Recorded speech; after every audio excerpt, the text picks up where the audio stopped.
Welcome to the class on international business communication. Can you please center? Thank you.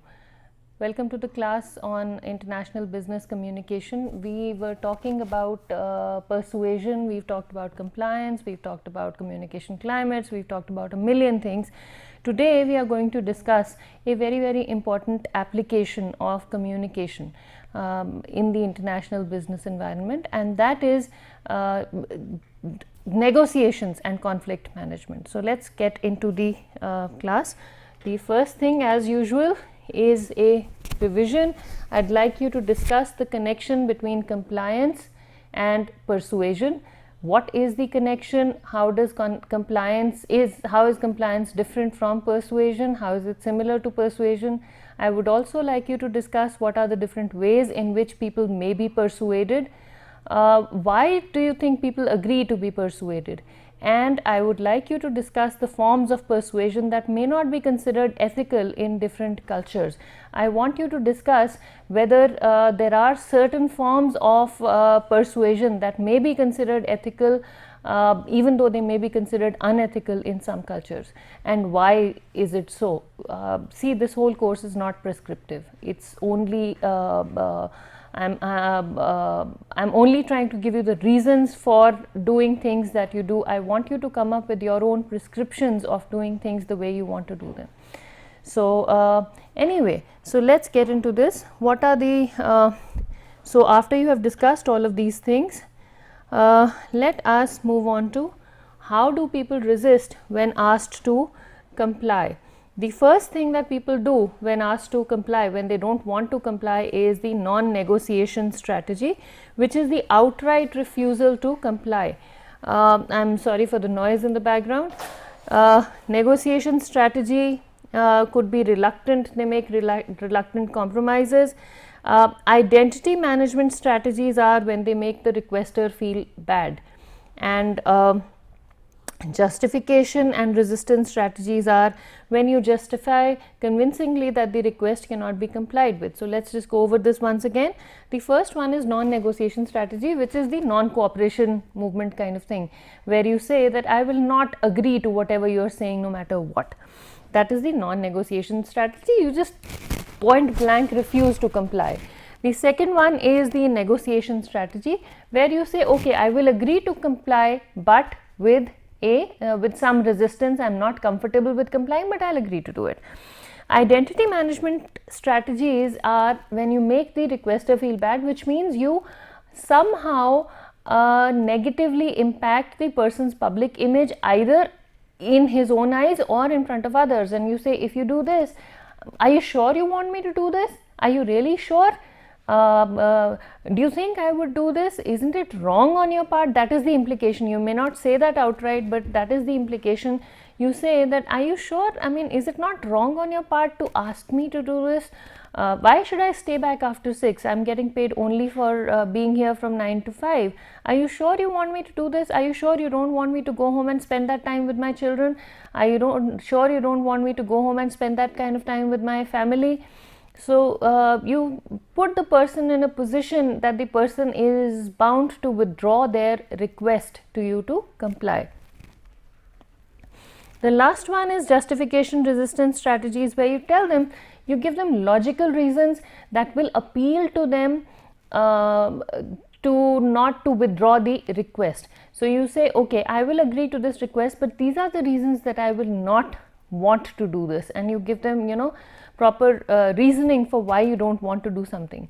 And these are some of the strategies that people use to say no when somebody makes a request. Now what happens when people don't comply? People don't comply, there is resistance to compliance, or there may be other reasons. You ask somebody to do something, they either say no, or they evade, or they dilly-dally, and then what happens is there is a difference in perceptions of what is and can be accomplished in and through communication in that situation. You say, I asked you, I'm not being unreasonable, why have you said no? And that sort of leads to some uncomfortable feeling. And of course there are other reasons for conflict, but this is one reason where you ask somebody to help you with something, to do something for you, to you know, to fulfill some goal that you may have, and they say no, and that can lead to dissatisfaction on one or both sides. The other person says, I'm being logical in saying no, but you say, why have you said no to my request? I wasn't making an unreasonable request. So you know, there's dissatisfaction on one side or on both sides, and that could lead to conflict, if, especially if the perceptions are not qualified, they are not explained to each other. So this is one of the reasons, and that is how I thought I would sort of initiate you into this topic of conflict. Conflict is caused by a whole lot of things. We'll just talk about them in a minute. Okay, what is conflict? Conflict is disagreement between two or more people or ideas. It doesn't necessarily have to be people.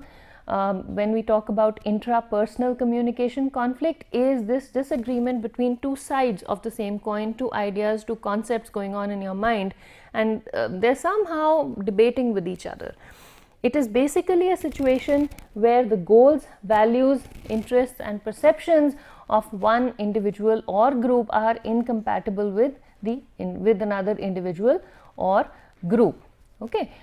It is a dynamic process that occurs between independent parties as they experience negative emotional response to perceived disagreements and interference with the attainment of their goals. This is the definition given by Harwick in Roloff and Chiles 2011. I hope I'm pronouncing the last name right. This is from that book, the Sage Handbook of Interpersonal Communication. I've shown you this book earlier also. This is based on this paper from this book. So anyway, this is a definition that I thought you should remember. Here, can you please focus on the screen, on the computer screen, please? Thank you. Okay. All right. What are the different types of conflict? Based on the origin of conflict, we could have economic conflict, which is a situation in which a movement of or change, it shouldn't be of, a movement or change in a situation makes at least one party worse off and the other party better off. That is the economic conflict. So some change in situation, some change in the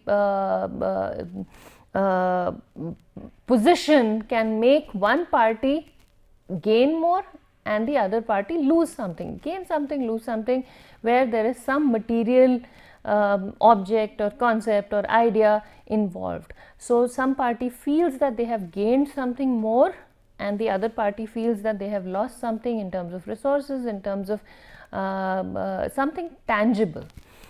Interaction conflict is again based on the origin of conflict. We could be conflicting because of a difference in our perception of what we gain. The other thing that can happen is interaction conflict, which is hostility caused by the reaction of each party to the behavior of the other, which means that in interaction conflict we feel that we are not satisfied with the reaction of the different parties to each other. Okay, and I'm not comfortable with the way you are speaking to me. I am not comfortable with the way, with your feedback, with the feedback I've received from you. You are not comfortable with the tone and pitch. You are not comfortable with your perception of my intention in communicating with you. That is the interaction conflict.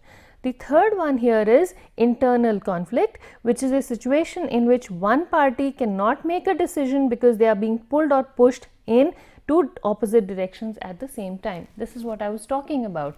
I was telling you that we have this intrapersonal conflict where we are debating between two ideas. Should I teach this class from this book, or should I teach it from the slides? Should I even refer to the slides? Should I not memorize everything that is on the slides? The two different ideas. Should I promote one of my employees, or should I promote the other one? One person is good, has a very good skill set. the other person has very good people skills and is much more trainable than this person who's already come armed with all these skills. Who is going to be better? So that is the internal conflict that I face. Who is more appropriate for this particular position that I have been asked to judge. That is the internal conflict. The next one here is substantive conflict, which is a fundamental disagreement over ends or goals to be pursued and the means for their accomplishment. So we were talking about, in the previous slide, we talked about economic conflict. Substantive conflict is very similar to economic conflict. It is actually a conflict over ends or goals. What should we achieve? How should we achieve it? What material gains are we going to get? How are we going to get them? It's the conflict over substance. The last one here, again based on the origin of conflict, could be emotional conflict, which involves interpersonal difficulties that arise over feelings of anger, mistrust, dislike, fear, resentment and the like. Now, going back to what we have been discussing here, please try and discuss amongst yourselves what this could be relating to, right, in the first class that we had or over the different classes we've had. This relates to my perception of who you are and what your intention in communicating with me may be, and the feelings that perception arises gives rise to within me. And this is the emotional conflict. I am angry, I am sad, I am upset with you. That could be one. Or I am, in general, I am not happy. Okay, there is some difference in the perceptions of our emotions as regards each other, and that can lead to emotional conflict. And these are the interpersonal difficulties. We talked about barriers to communication. I don't want to talk to you because I don't like you. I don't want to deal with the boss because I don't like his aggressive style. All those things could be interpersonal. It is the emotional conflict. I feel angry. I feel scared of my boss. I don't want to go into his room. And that is why there is this conflict. Should I speak to him? Should I not speak to him? And the boss says, I'm not scary. I'm just being to the point. I'm just being very practical.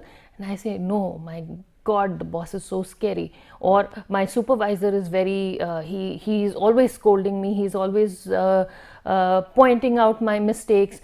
All of that is going to lead to feelings of insecurity in me, could be leading to feelings of anger, could be leading to feelings of depression, lowered confidence. That could create a rift or a conflict with the person I am interacting with. That could create a barrier between me and the other person, and that could give rise to conflict. Okay. Some major sources of conflict. What can give rise to conflict? One is the place of origin, which is what we've discussed. Communication conflict is often a result of misunderstandings due to semantic difficulties, where we say meanings are in people, not in words, which means that we perceive different meanings from the same situation. So interaction conflict is slightly different. Interaction conflict is, I don't want to, there's some problem in how I perceive you. This is slightly more specific than interaction conflict, where we say, again, we are talking about sources. So sources could be the meaning, how I perceive the meaning of something. You are talking to the boss, but you're not directly looking at the boss. You constantly, your eyes are moving, sometime here, sometime there. Boss says, look at me, and you're like, no. Why? Because there could be different reasons. The boss is senior to you. So you are scared to look at him in the face. The boss is, you have done something wrong and the boss has pointed out that mistake, and you are not able to see or you are not, you don't agree with that, or you are genuinely at fault and the boss has caught you on the wrong foot and you're afraid of the consequences. It could be a myriad of things. What you believe in will be different from what the boss believes in, and so the way you behave, you could be not looking straight at the boss in the eye because you are shy, or you are afraid of the boss's position, or just out of respect, and the boss could misinterpret it.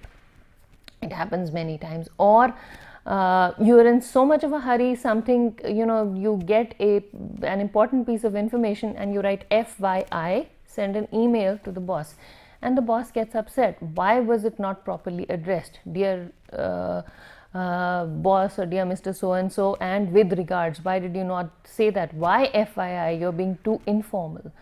So that could be something like this. So these are some examples. There could be many more in the industry. So meanings are in people. I attach some meaning to a message, I attach some meaning to a message, and you on your end interpret something else from the same message. That creates semantic difficulties, which can be a source of misinterpretation, which can eventually lead to conflict. The other one is ambiguity, inadequate, unclear communication. You don't give a person enough information for them to decide what or how they should be responding to you, and so the amount of information they have in order to communicate with you is not sufficient, and that can lead to ambiguity, that can lead to confusions, that can lead to various interpretations, and that can lead to conflict. Multiple communication channels, introduction of bias into the information and distortion of information as it travels from one channel to another. You could be you call up your assistant and say, please send an email to all the subordinates that we are not able to complete the project on time, so they have to be here over the weekend.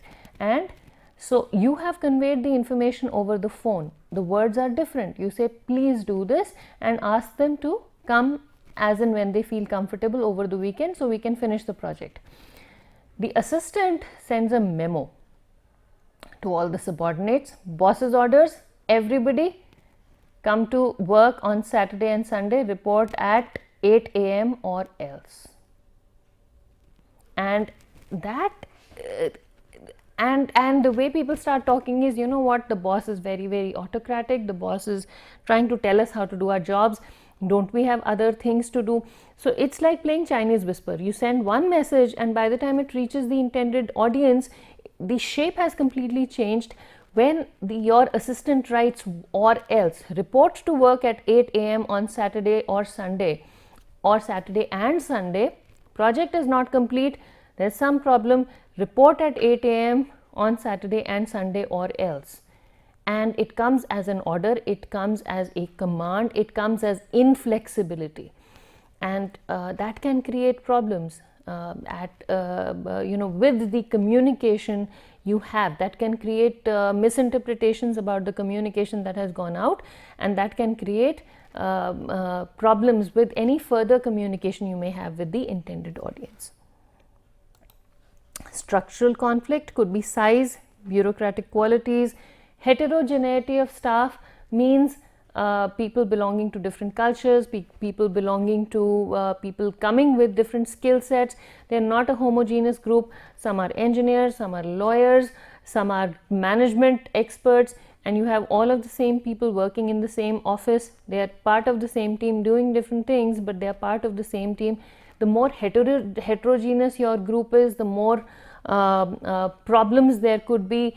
There could be hegemony of, or perceived hegemony of one skill over another. People say, okay, you're not good with numbers, oh my god, you aren't as good as me, and I'm junior to you, but I'm an engineer. You are just a qualitative kind of person, you are a words person, so you are not as intelligent as me. Why? Because people who are intelligent don't take up the social sciences at all. They don't study social sciences, they take up numbers, they become engineers or doctors, and whoever cannot get into any of these two fields goes in for something else, and that can create problems. The size of the organization, the bureaucracy, as we all, a common name for it is red tape. And what is really red tape? I'm sure you can discuss amongst yourselves. It's just, our perception of the procedures and how we are supposed to follow those procedures, and our discomfort with too many procedures. Vertical organizations versus horizontal organizations, all of that stuff. Reward systems are another issue here.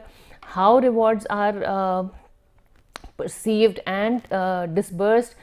perception of power, the interdependence of different people with one another can lead to a conflict because of the structure of the organization. It has nothing to do with people, it has nothing to do with what is being said. It's just that why does my work have to depend on so many people? Till these 5 people send me their reports, I cannot compile mine. So even though I am on task, I am on time, I get delayed every time because one out of these 5 people is always late. And or I have my own pace of doing things. This one person is constantly sort of, banging on my head and telling me, why haven't you done something? Doesn't understand that my work depends on so many different people. So that can create a problem. Personality behavior conflict, again, personality, role satisfaction and status perception, and personal goals and conflict styles can lead to problems. How you perceive your personality, how you deal with conflict, how you talk to people, how satisfied you are with yourself, how you perceive your professional status to be, your goals and alignment of your personal goals with those of the organization, all of these things, and plus the perception of others as far as your alignment of your personal goals with the organization is concerned, and if there's a difference between the alignment of your goals with your organization and the goals of others, personal goals of other people with the goals of the organization. So these two different perceptions can create a conflict between two people, and that comes across as personality or behavior conflict. Two people are this is actually very, very personal. I don't like you, I don't want to discuss this with you, I don't want to talk to you, I don't want to work with you because I don't like you. Why don't I like you? Because I see that you are getting more benefit out of this organization than I am, and that can create an issue. Okay. Levels of conflict. We can have intrapersonal conflict, often involve actual or perceived pressures from incompatible goals or expectations of the following types. One is the approach conflict, when a person must choose between two good things. Should I choose an offer to serve abroad on a this foreign assignment? Money is not good, but I get to travel abroad, I get more exposure, I get to meet newer people, the work is very rich. Or should I choose this very lucrative opportunity in my hometown? I get all this money, I build my own house, and then maybe I can take up an opportunity abroad. So what is more important? Both are very lucrative. I have to choose between these two. So that is the approach conflict. It's within our own minds. The other one is avoidance conflict, occurs when a person must choose between two negative and equally unattractive alternatives. Two difficult things. There's one project for which I will have to travel to an interior, to a village, and stay there for I don't have an option. I have to go to a village. Either I go to a village and stay there for say 2 months, or I get stuck with a team that I don't like, and I get involved with a project with a team that I absolutely cannot get along with, where there's a conflict of values, perceptions, everything. Which one do I choose? I have to choose between these two, and you could come across this kind of situation also. The other one is approach avoidance conflict, when a person must decide to do something that has both positive and negative consequences, and this is pretty much what most kinds of conflicts are. There's a positive side to it, there's a negative side to it. So you are given the option of traveling abroad on a foreign mission. You'll be away from your family.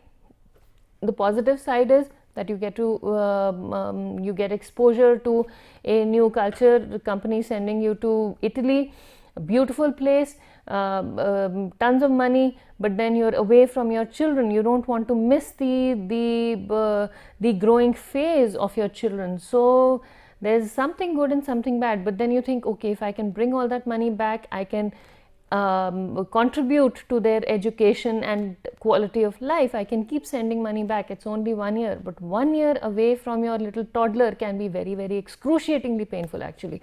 So that is the approach avoidance conflict.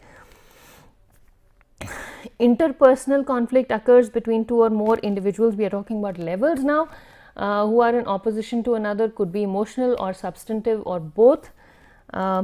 Intergroup conflict occurs among members of different teams or groups. Interorganizational conflict is most commonly thought of in terms of competition and rivalry that characterizes firms operating in the same markets. So two big corporate houses in conflict, again I can't take names here, but again, you know, you could be that is the inter-organizational conflict, healthy competition or maybe unhealthy at times, but there's conflict between two competing parties. So this is pretty self-explanatory, so I'm not going to go into it. Okay, managerial premises regarding conflict. What do managers believe about conflict? Again, I'm just going to breeze through this. We'll come to the conflict episode in a minute. Managers believe that conflict is unavoidable. Managers believe that conflict is has to happen no matter what, and so you can either approach it, you can resolve it, or you can let it be and let time take care of itself. But where there are two people coming with different backgrounds, there will be conflict in any organization, and that is something that managers usually believe in. You can pause the slide, read it, it's pretty self-explanatory. But what I'm trying to say here is that managers believe that the conflict is really a part of any organization. The conflict episode, how does the conflict take place? Now, there are antecedent conditions, which is the pre-existing conditions. We were talking about something similar when we were discussing persuasion. When we discussed persuasion, there was a slide on how persuasion happens and where does it start, and there is a background. The same thing happens here. There is a background, there is some antecedent conditions, there's some backing, something that stimulates or that somehow gives you an impression or somehow makes you uncomfortable. How do you know that there is a conflict? Something happens that creates this dissatisfaction in your minds. That leads to perceived conflict or felt conflict. So let's start with an example. You're working in a team. The team leader comes to the office. You say good morning. The person doesn't respond. Happens one day, you perceive it. Something's wrong. Maybe the person's in a bad mood. You've had a very good experience. Person comes again the next day. You say good morning. Person doesn't respond. Happens on the third day. So you know so you start perceiving the conflict. You see this person talking to other people very nicely, but when it comes to you, you say good morning, hello, and the person just looks through you. Perception of conflict. Is something wrong? You do this 3 or 4 times and then you stop wishing the person, and that is when the other person starts perceiving the conflict. Oh my God, this person is not responding. This person has not said good morning to me. Maybe it's a very vertical organization. There's a very clear definition of who's boss, who's the team leader, who are you. And person says, I'm not supposed to respond. The other person is supposed to say good morning or good evening to me. And you say, if this person is not responding to me, why should I bother? Initially, it is perceived. It could be felt also. So you feel bad about it. You say, well, I said hello, I said good morning, the person did not respond. What's wrong? Have I done something wrong? That is the way we are brought up in high context cultures. You know, it must be my fault.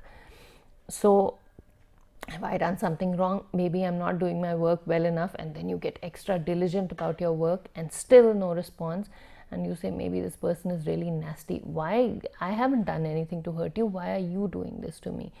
So that is the felt conflict. It starts when we say felt conflict, we are essentially talking about a generation of emotions. Initially you say something's wrong, you notice something is wrong. When noticing is tied in with emotions, that's when we say you are feeling the conflict. You could be feeling the conflict before you notice it, or you could start noticing the conflict before you start feeling it. These two things feed into each other.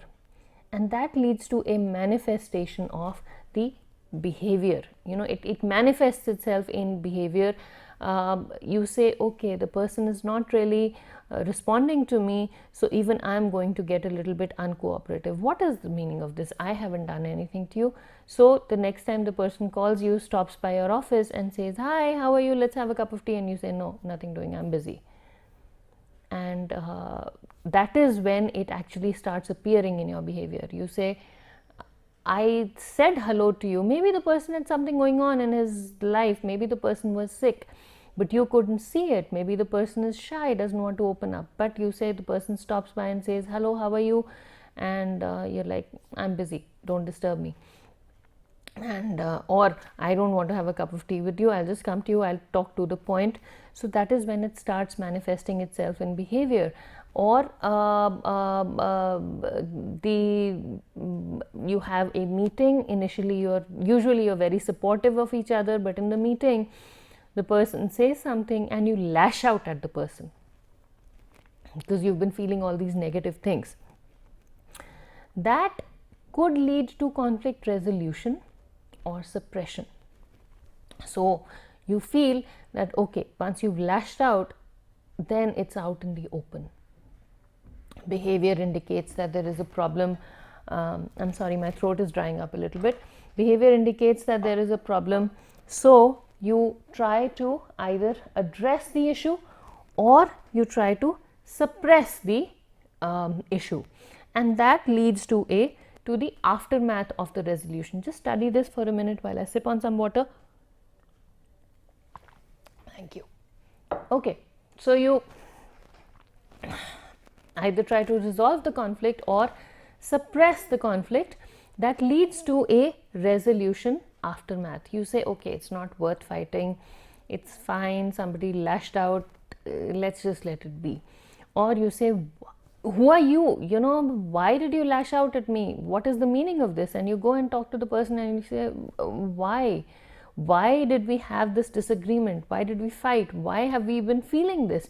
So you either resolve it or you suppress it and let it be. Especially in subordinate to superior communication, conflicts are usually repressed. You say, why fight with the boss? The boss is always right. Especially in very vertical organizations, that is the usual manner of dealing with conflicts. There is a resolution aftermath. Now, aftermath doesn't necessarily have to be negative. If you resolve the conflict, there are two things that can happen. Either the boss will be happy that you've talked to him about it, or the boss will be unhappy that you have actually brought out something that was not supposed to be brought out in the open. How could you? How dare you tell me that I was wrong? How dare you tell me that I was being unfair to you? I am the boss, I'm always right. In the case of an autocratic boss, that is probably what would happen. But if it is a more friendly kind of boss, more egalitarian kind of setup, in that case the boss would probably be happy. He'll say, I didn't notice that you were feeling this way. Thanks for bringing it to my attention. I did not realize that my behavior was affecting you so badly. So after you try and resolve it, there could be these two, and of course a range of things between these two. These two are extremes. That could lead to an aftermath, which means either you become friends or you become the worst of enemies. How dare you come to my office and tell me that I was wrong? Or, thank you, I'm glad you opened out, I am in such a position, nobody talks to me. That feeds into the antecedent conditions, and next time the perception could be less, the feeling could be less, you understand each other better. Or if you suppress the conflict, here, suppression, if you suppress the conflict, what happens is it adds on, it adds to your feeling of animosity. You say, okay, this time I'll let it pass, but the next time something happens, you remember, my God, last time also something like this happened, I let it pass, I keep letting it pass, and one fine day it's really the last straw on the camel's back, and you say, that's it, I've had it. And then there's this big explosion and you just go to the boss's office and just let it all out. You have a showdown, you have a confrontation, massive one. So when we talk about aftermath, it could be any of these three things, or the suppression could lead to illness. You could fall sick because you're piling so many things inside that could start affecting your efficiency at work, and that could increase the feeling of conflict on the other end. So again, this is from this book by P.V. Lewis. I've shown you that book. I'm not carrying it with me today. I'm still waiting for permission to use this figure. The figure is from that book. The details are given here. Okay, how does a conflict start? We are talking, in this slide, we are talking about the manifestation of behavior. Now, how does the behavior, perception, felt conflict happens? But how does this manifest itself? A rebuff occurs when one person appeals to the other for a desired action and the other fails to respond as expected. So you ask the person, you say, hey, can you substitute for me for these many hours? And the person says, no, I'm busy.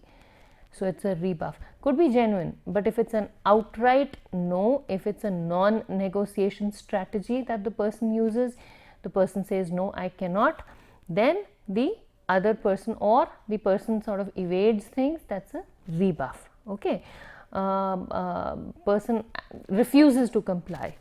The second manner in which conflict could start is an illegitimate demand is a request made by one person that is perceived by the other as unjust or outside of the normal range of requests.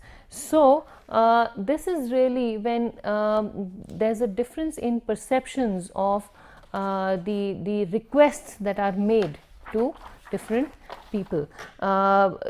It may come across, the request for compliance may come across as an illegitimate demand. This could be related to the identity management strategies also. We were talking about non-compliance. Person could say, how do you expect me to do this? This is so unfair. This is so not right. This is unethical. I am not going to do something unethical. So that is an illegitimate demand. And if a demand is perceived as illegitimate by one or other party, then there is the beginning of a conflict. Criticisms are verbal or non-verbal acts performed by one person that are perceived by the other as unfavorable or demeaning. Again, this is more of the manner in which you talk. Person could be genuinely telling you that you are not doing something right, or that there is something can be improved in how you're doing things, but it may come across as a threat, it may come across as a criticism, and it may feel unfavorable or demeaning. The last one here is cumulative annoyance occurs when sheer repetition of instances of some activity performed by one person crosses a threshold of tolerance and becomes unacceptable to the other person. Just like I told you, every time the person passes by, you say good morning, the person doesn't respond. It happens once, it happens the second time, it happens the third time. Person doesn't acknowledge your existence in common areas, or acknowledges your existence as per his whims and fancies, and that sort of piles on and it comes across as cumulative annoyance. The effects sort of pile on, and that can lead to a conflict. The level at which conflict happens in an organization, we were talking about the personal levels at which conflict may occur. Now we are talking about the levels at which the conflict may occur in an organization, or the channels, or the shape of the conflict, if we must talk about that. We could have vertical conflict. It occurs between different hierarchical levels. We could have horizontal conflict, which occurs between persons or groups at the same hierarchical level. We could have a line staff conflict, which involves agreements over who has authority and control over certain matters. So we are essentially talking about the different vertical conflict is, again, superior to subordinate conflict. Horizontal conflict would be between peers. Line staff conflict would be between who is really in charge, and even though you're not designated as in charge in a team, somebody assumes some role and there is a conflict or disagreement over the person's performance of that role, and that could be the line staff conflict. So it is more horizontal. The perception is vertical, but it's really a horizontal conflict, and of course the shape changes. Who has authority will change. I have more authority or you have more authority. I've been putting in more hours of work, but maybe you are more well versed with what we are doing, and that can lead to a perception of conflict. Okay, what causes conflicts in the workplace? It could be workflow interdependencies. We were talking about structural conflicts. This is pretty much the same. There could be interdependencies. People don't do what they are expected to do, or the perception of how soon things need to be done and who needs to be kept in the loop and who needs to be kept out of the loop can create a conflict. Domain ambiguities, the confusion over what you are responsible for and what you're not responsible for, what you're supposed to do, what you're not supposed to do. Resource scarcity, which is too many people, very few resources, who gets what size of the pie, who gets how many resources, who gets a brand new printer cartridge and who gets the used one, who gets the full ream of paper and who gets the half ream of paper, who gets to use the office attendant for a, or who gets to request the office attendant, I shouldn't say use, I'm sorry, who gets to request the office attendant for a cup of tea in his personal office and who is not supposed to ask the office attendant for any personal favors. So, even if they are in need, you're too junior, how dare you ask this person to bring you a cup of tea? Even if you're not feeling well, you better get up and go and get it yourself, or don't come to the office at all. You're too junior, you're not supposed to ask these people to do something for you. So that is the scarcity of resources and what people are expected to do as far as their role is concerned. Power or value asymmetries, who decides, who makes different decisions in the organization, how is the power perceived, and what is the value attached to your role in the organization, how do you perceive the value of what you are doing in the organization, and how the organization perceives the value of what you are doing. So, and those asymmetries, some people who are at the same hierarchical level can be doing different things, and those perceptions about what they are doing could be different, and that can create a conflict. Some factors influencing the outcome of a conflict. One could be the origin of the conflict. How do we know whether the outcome is going to be positive or negative? The origin of the conflict could influence the outcome of a conflict. It could be substances versus personal. Again, substantive issues are dealt with more in the organization. Personal issues are left to the people. They are told to work with these issues themselves. People don't necessarily get involved. Size of the conflict, again, how big the conflict is, how many people are involved, how long it has been going on, what is the impact these disagreements are having on the people involved, could be a sign of the size of the conflict. Rigidity and age of the issue, how committed people are to their positions within the conflict situation, and how long has it been going on. That can, the more rigid, the older the conflict is, the more difficult it is to resolve it. Power differences, distances, and the history of relationships between the players. Again, who's senior, who's junior, how easy is it for the junior to approach the senior and discuss things. How has the relationship between these two people been, if they've been friends, if they've been comfortable talking to each other.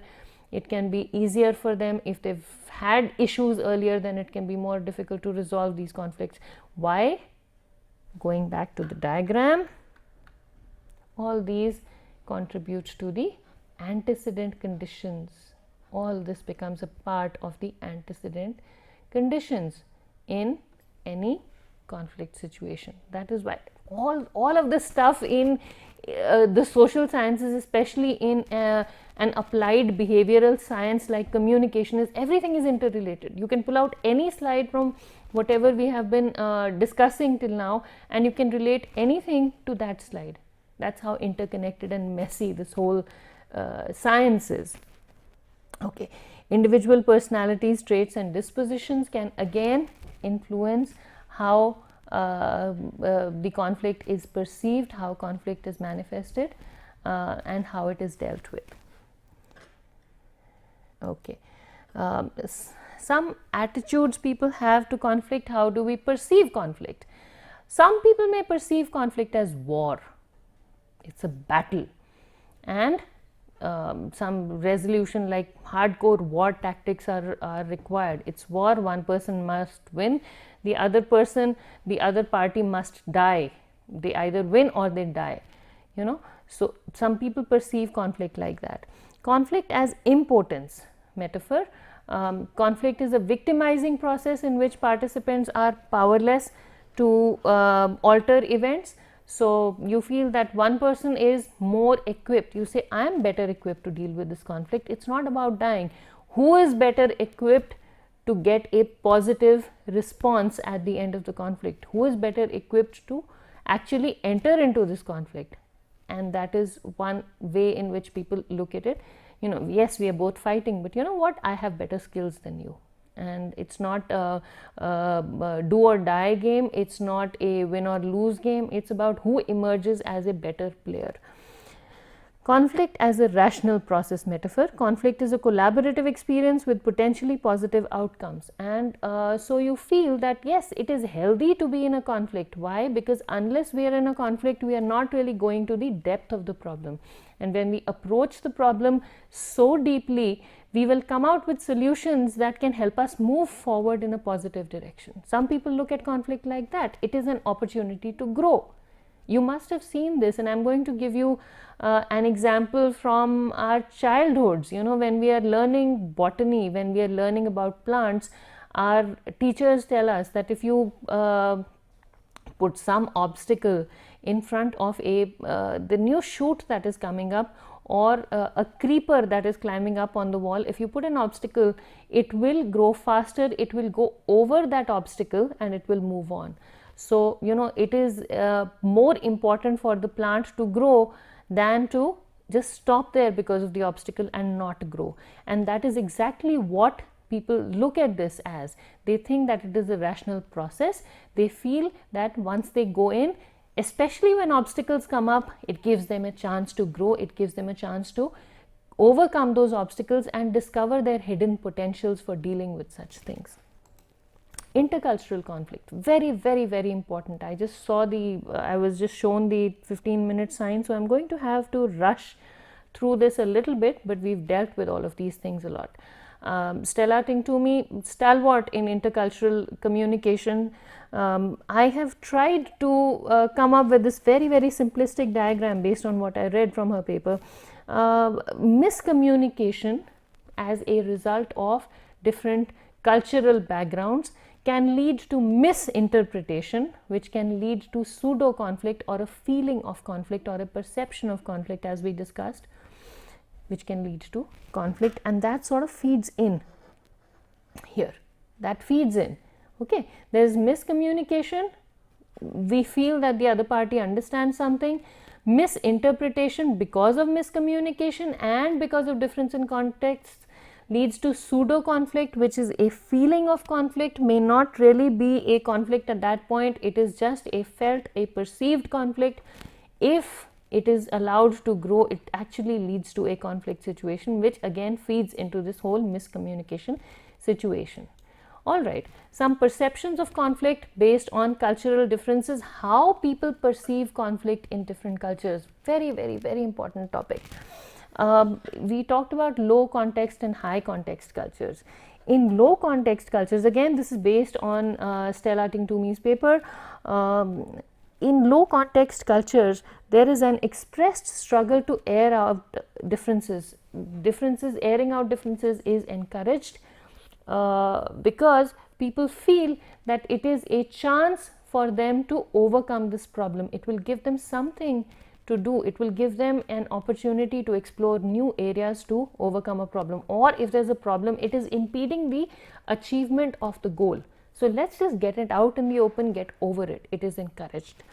In a high context culture, airing out differences can be damaging to social face and relational harmony, so it is avoided. We feel that if we really air out our differences, if we say that you did something wrong or I am feeling disturbed because of you, it negatively impacts the other person's public image. And our main goal in a high context culture is to preserve the public image, is to preserve our own public image and the other person's public image, and in the process build a relationship with the person.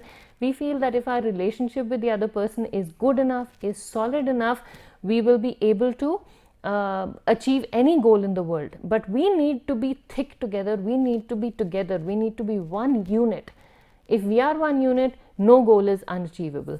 And in the low context cultures, we feel that if the goal is achieved, we can build units, and that is the main difference. So, okay, in an individualistic culture or a low context culture, a conflict can be dysfunctional or functional. Expression of conflict can be dysfunctional or functional. Again, since people are involved, it can't be a completely low context culture. People's feelings are involved, people's perceptions are involved, so it has to be, there has to be some percentage of relationship or importance of to relationships has to be there in a, in a low context culture. In a high context culture, it is mostly dysfunctional. Minute you air out your differences, relationships are disturbed, people feel uncomfortable, people are just not comfortable with each other, they are just they feel that their public image has been hurt. In a low context culture, repression can cause problems and make it dysfunctional. They feel that in a low context culture, if you repress it, it adds to the expression of creation or surge of emotions, and that can sort of make you create problems for you in the workplace. So might as well just get it out and get over it. In a high context culture, expression signifies emotional immaturity. You feel, don't you respect the other person enough? Why are you sharing all this with the other person? Why are you not protecting the way you deal with the other person, or why are you not preventing the loss of face of the other person, or loss of face or your own loss of face? I mean, you're too emotional, you're too immature to let it out and disturb the relational harmony of the environment. In a low context culture, the conflict could be functional when problems are solved head on. When you attack problems head on, it becomes functional, everything is okay. In a high context culture, facing problems requires skillful negotiation. In a low context culture, substantive and relational issues should be handled separately. You compartmentalize everything and you deal with things separately. In a high context culture, both types of issues are intertwined. I was just shown the 5-minute note, so I'm going to rush through this. It's pretty self-explanatory. In a low context culture, it is open and direct resolution. You lay it out on the table, you feel that our emotions are okay in their place, we compartmentalize things, we solve problems, we move on, nobody gets hurt, no hard feelings. In a high context culture, in an attempt to protect your own public image and the public image of the people you're dealing with, there is discreet and subtle resolution. It is a win-win problem solving game in a low context culture. In a high context culture, it is a win-win face negotiation game. Again, this word here should be discreet. This should be this. Okay. And so it is a win-win face negotiation game. In a low context culture, it should be it is usually a win-win problem solving game. We are trying to solve problems. In a high context culture, it is a face negotiation game. You're trying to protect the public image of the other person. Some conventional approaches to conflict resolution, I'll just breeze through this, and I don't think we have time to go through everything. Okay, some conventional approaches to conflict resolution. How have people handled conflict in the past?